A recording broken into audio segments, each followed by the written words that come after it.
Welcome to the National Museum of the Great Lakes Tugboat Tales. In today's Tugboat Tale, we find ourselves on the stern of the boat, the most dangerous part of the tugboat, because this is where all the towing activity occurs. The 50 horsepower electric motor winch behind us has a 1 3/4 inch steel cable that is let out and attached to a boat that is being towed.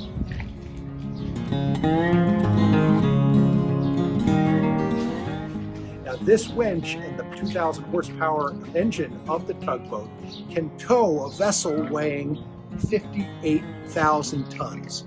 That's almost 4 times the size of a fully loaded Colonel James M. Schoonmaker Museum ship.